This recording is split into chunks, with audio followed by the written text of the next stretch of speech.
Ou no E WhatsApp. aí, galerinha, Olá, pessoal! galerinha desse Facebook muito louco. Dazi, Quanto tempo que eu não Oi! aparecia por aqui, estamos né? completos. Não estão acreditando. Não, tu não tem noção, Fernanda. Olha, vai Vocês estão chover. vivos, meninos. Ah, isso aí é uma Sempre. folguinha, né? Folguinha, de vez em quando a folguinha vem bem. Tem que dar aquele temperinho assim, né? Tá Ah, bom, eu então tava- na próxima terça eu vou folgar, então. Tava de home office. Não te passa também, né, Graça? Gente, tudo de bom, que saudade. Nós somos o Que Café? Nós estamos aqui nessa terça-feira invadindo o Facebook de vocês, porque nós somos os serafins da... Rua! Isso aí, que saudade que eu tava de aparecer aqui. E aí, gente? Tudo bem, galera? Setembro Buenas, quase pessoal. terminando aí, né? Pois é, a gente está chegando aí ao término do mês de setembro. E o que a gente na igreja, na nossa igreja, a gente celebra no mês de setembro? Em Augusto, em A Café, em Revolução Fernanda. Farroupilha! Foi boa, Augusto, mas pode ser. Mas a gente, eu acho, na minha humilde conhecimento, que eu acho que é a Bíblia. Bíblia? Isso. Tanto o Augusto quanto o Café estão certos. A gente celebra a gente celebra a Revolução Farroupilha, é meio estranho, né? Mas é para outro chimarrão. Mas a gente, sim, celebra o mês da Bíblia. E o Augusto, gente, é uma enciclopédia dela. Dá pra gente carregar ele embaixo do sovaco em vez de carregar a Bíblia. Não, brincadeira. Agora foi pesado aí. Maior elogio que eu recebi na minha vida hoje. Pensa carregando o Augusto embaixo do sovaco, não dá. Mas, gente, hoje a gente veio aqui para trazer alguns pitacos, algumas curiosidades que a Bíblia contém e que muita gente não sabe. É isso mesmo, Fernanda? Cadê a tua voz, Fernanda? Cadê a Pode falar vossa, assim, ó. Fernanda? Sim, é isso mesmo. Fala assim, Fê. Sim, é isso mesmo. Isso aí. Não, é que assim, ó, a Bíblia é uma coisa interessante, porque é um instrumento, né, sagrado, é uma escritura sagrada, é um primeiro livro impresso que existiu no mundo, né? É o livro mais traduzido e o mais vendido do mundo. E a gente sabe, eu lembro quando eu fui ver A Paixão de Cristo no cinema, que eu dizia assim, pô, essa aí é o filme que a gente sabe é o início, o meio e o fim, né? E a Bíblia a gente não sabe, né? Por incrível que pareça, a gente manuseia, a gente escuta alguns trechos dela, quase todo é para escutar, né, durante todos os dias, mas enfim, todo final de semana a gente escuta algum trecho ou alguns trechos da Bíblia e a gente tem ainda continua sendo um mistério para nós. E como todo mistério, ele precisa ser desvendado. E eu acho que é aí que vem esse negócio de que tu falaste que o Augusto sabe. Na verdade, eu não sei. Eu converso com quem sabe, né?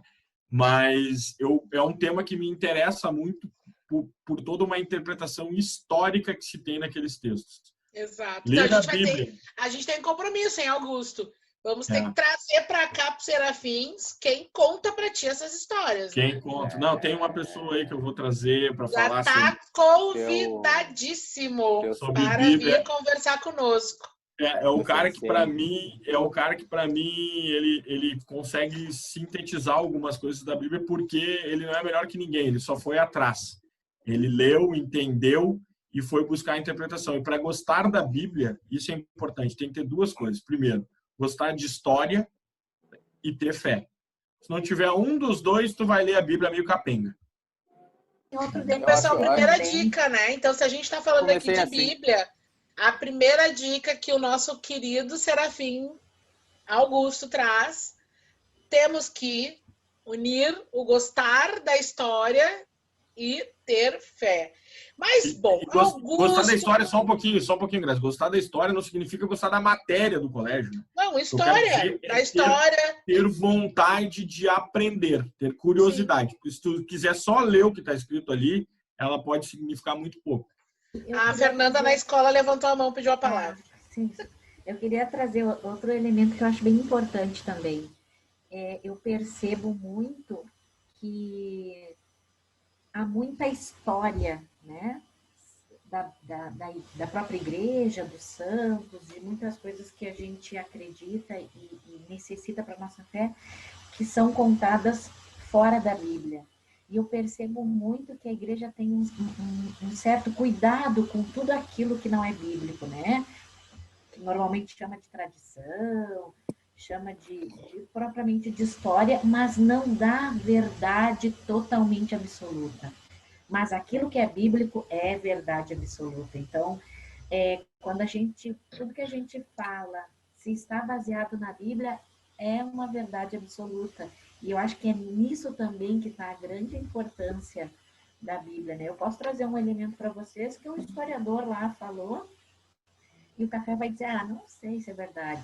Mas se eu trouxer essa mesma fala, dizendo, tá aqui, ó, no capítulo tal, no versículo tal, vocês vão dizer, não, então tá certo, né? Então, da verdade da Bíblia. Isso se dá por duas coisas, eu acho, Fê. A primeira é aquilo que eu falava antes, é uma questão de fé. A gente entende que os textos escolhidos para compor esse compêndio que é a Bíblia, né? Eles foram todos eles escritos sob a inspiração do Espírito Santo. Então, se foi o Espírito Santo que inspirou a escrita das pessoas que escreveram a Bíblia, que é importante, são santos, são pessoas que são canonizadas, enfim, que já são sacros, né? Mas foram instruídas pelo Espírito Santo. E isso é o Espírito Santo que dá essa veracidade que a gente tanto aprende. E sem por isso contar, a fé. Augusto, por isso a importância da fé, né? Isso, foram exatamente. Muitos anos para se constituir o que hoje a gente tem como sendo a Bíblia, né? A gente olha para a Bíblia hoje e parece que ontem foi escrita e não, é um longo tempo e esses não livros foi da noite para o dia, né? Exato. E uma curiosidade, né, Fê? Outras tantas coisas que também foram escritas e que não estão, inclusive não entraram dentro da Bíblia, mas que a igreja tem como posse, inclusive, né? Porque na verdade não corresponderam a alguns elementos que na época eram fundamentais para serem dados como uma verdade de fé. Mas, Fernanda, fala para nós, tu falou que uma das curiosidades da Bíblia é a simbologia que ela representa, que ela traz. Traz para nós alguns exemplos quando tu diz aquele momento de serafins, né, gente, que a gente já contou para vocês. A gente faz uma reunião antes, reflete, pontua e define o que nós vamos conversar. Então, numa das nossas conversas, a Fernanda, então, aponta, porque para ela, uma das coisas que são mais interessantes da gente saber é o quanto a Bíblia, né, nos seus escritos, traz o simbólico. Traz alguns exemplos para nós, Fê.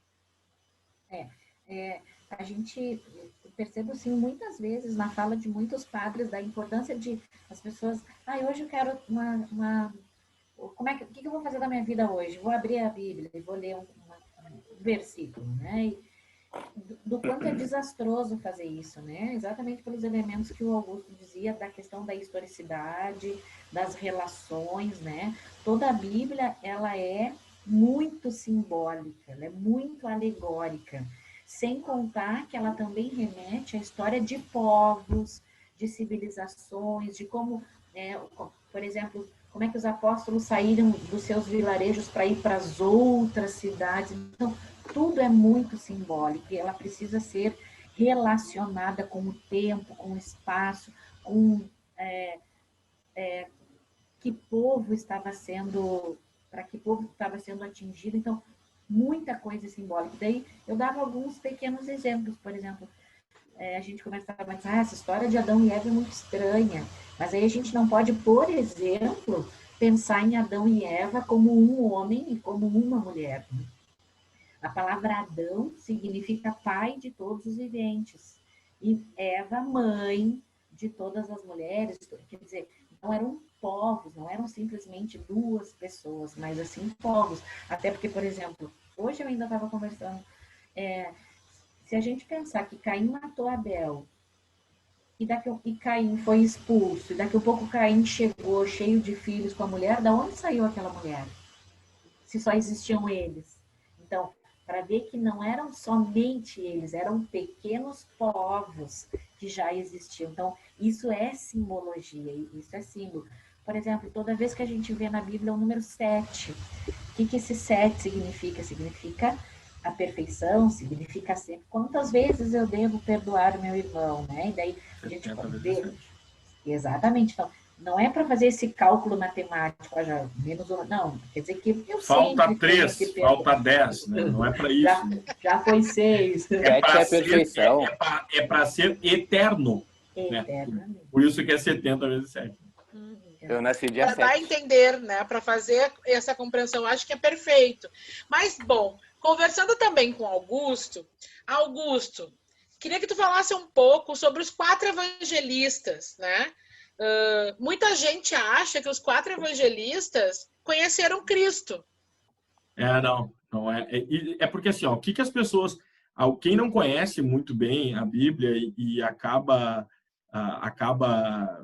fazendo uma leitura rápida, assim como se fosse um romance, né, um livro que tu lê rápido, assim, dá a impressão que os evangelhos são quase que um diário, né? A pessoa acordava de manhã e escrevia: querido diário, hoje segui Jesus para tal lugar e ele foi crucificado. Não. Há um contexto, né? Há um contexto de pessoas que viveram, que estavam e que presenciaram determinados momentos e que, através da conversa e do entendimento do que aquele significado passava para a vida deles naquele momento, colocavam isso no papel e queriam divulgar isso de alguma forma para as pessoas, contando os milagres, as aparições, a mensagem e tudo mais. Então, os evangelistas, aqueles textos que são considerados evangelhos, que é a boa nova, aqueles que conseguiram captar a mensagem do evangelho de Jesus, que é essa boa nova, essa chegada, essa notícia nova, foram escolhidos ali para compor a Bíblia, mas não necessariamente eles presenciaram e estavam todos aos pés da cruz lá. Não estavam, né? Estavam todos quando houve o nascimento de Jesus, estavam todos quando a Maria, eu até brinquei isso hoje, né? Mas quem é que estava no quarto com o anjo, né? Que se alguém escreveu aquilo ali é porque alguém contou, né? Não estavam todos ao mesmo tempo. Então, o que se tem hoje de conhecimento, com base em estudos, né, que se tem da Bíblia e do conhecimento, e até muito da forma como as coisas foram escritas, é que João e Mateus, se eu não me engano, agora até vou ter que ler meus alfarrábios aqui, é isso, que João e Mateus, sim, estavam presentes e foram apóstolos de Jesus, né, foram discípulos de Jesus, e apóstolos que estavam presentes em algum daqueles momentos, né? Mas já Marcos e Lucas não, né? Marcos e Lucas não estavam ali com Jesus, não estiveram juntos daquele Jesus. Marcos e Lucas seriam apóstolos de Paulo, né? E desenvolveram, são contemporâneos, são próximos, são praticamente da mesma época, mas acabaram conhecendo Jesus através de Paulo, que depois a gente pode falar, quando a gente for trazer os nossos convidados, a gente vai poder também falar qual é a história de Paulo, e que, sim, por mais incrível que porque seja... Porque hoje já não dá mais tempo. Também não conheceu Jesus. Mas quando eu canto esse trecho, né? João era um discípulo amado de Jesus, em seu coração trazia, enfim, João é um discípulo amado de Jesus. Explica um pouco mais isso. Amado, né? Isso também é uma coisa legal que a gente vê na Bíblia. Eu vou só dar uma pincelada para deixar o meu convidado a próxima vez falar um pouquinho mais. Tá? Sim, até porque o tempo está correndo. O tempo está acabando. João, o discípulo mais amado. Procure você na Bíblia durante a semana onde isso está escrito. Veja aonde... Eu ia responder isso. Aonde isso está escrito. João, o discípulo mais amado. E você vai encontrar que é no Evangelho de João. E aí depois a gente vai tratar um pouquinho mais sobre isso. Por que João se auto-intitulou o discípulo mais amado? Perfeito. Você acha? Café, canta aquele trecho, Café, que tu preparou só para pro Augusto nos ajudar aí. Não, peraí. Viver pra mim é Cristo, morrer pra mim é ganho. Não há outra questão quando se é cristão, não se para de lutar. Aê, Não farei aê. só... Obrigado. Aê! Na verdade, era só pra gente provocar, porque a gente vai voltar, Café. Nós vamos lá no Isso. encontro com os convidados, nós vamos voltar na música. Mas o que seria essa música? Trechinho da carta de São Paulo, quando ele estava preso, prestes a morrer, e escrevendo para as comunidades cristãs, né? Ele dizendo que para ele seria mais fácil a morte, porque a morte o levaria ao encontro de Cristo, mas que ele entendia que viver era morrer para ele era um ganho e viver para ele era ser Cristo. Então ele entendia da necessidade do serviço dele enquanto vivo.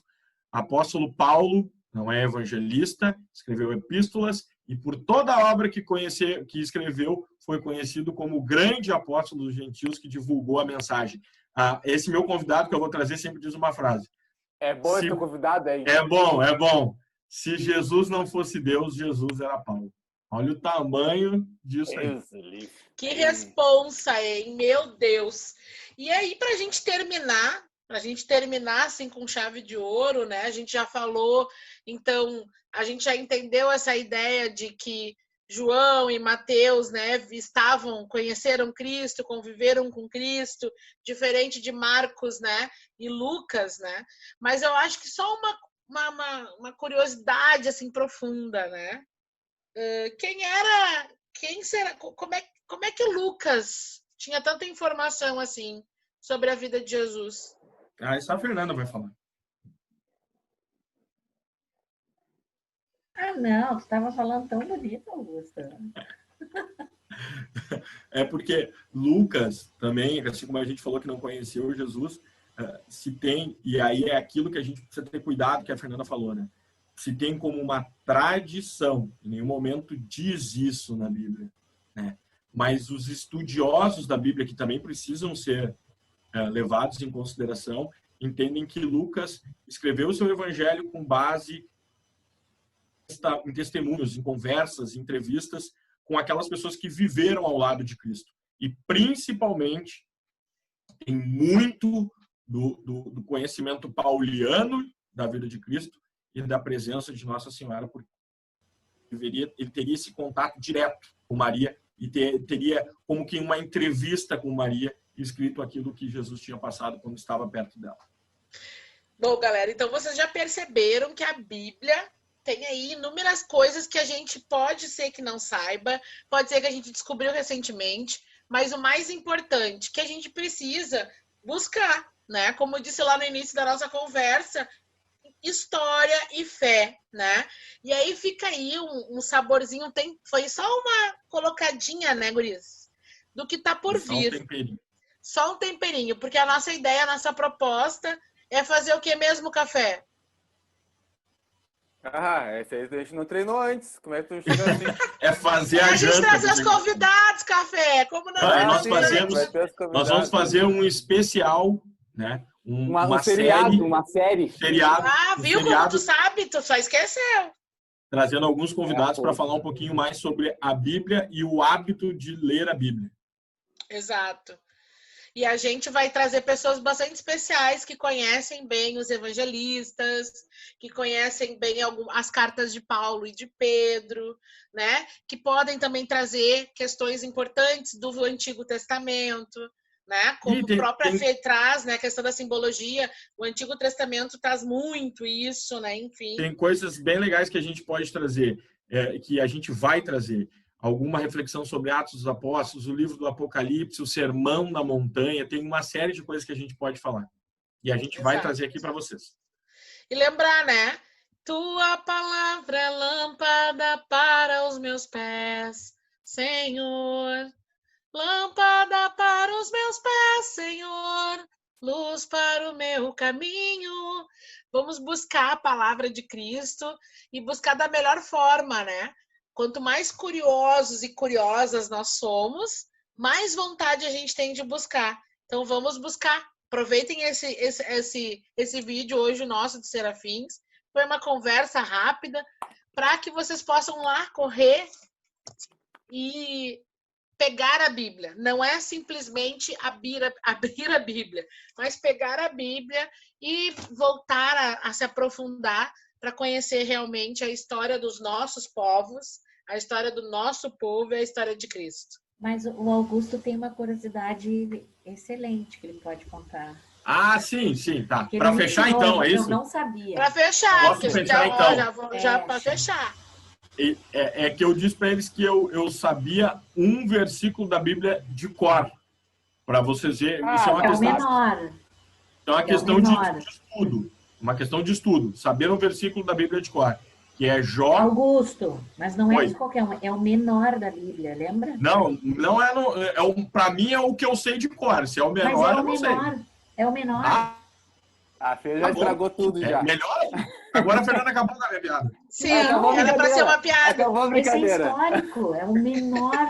Mas é Jó, capítulo 3, versículo 2, que diz: E Jó disse.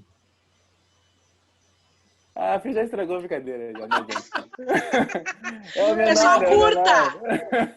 É que não era qualquer, era o menor, isso é muito importante. Curta! Compartilhe. Comente. Marque a pessoinha que você quer que veja essa mensagem. Que acompanhe o seriado que vai vir aí, né? E não esqueça, nós somos os Serafins da Rua. Salve Maria!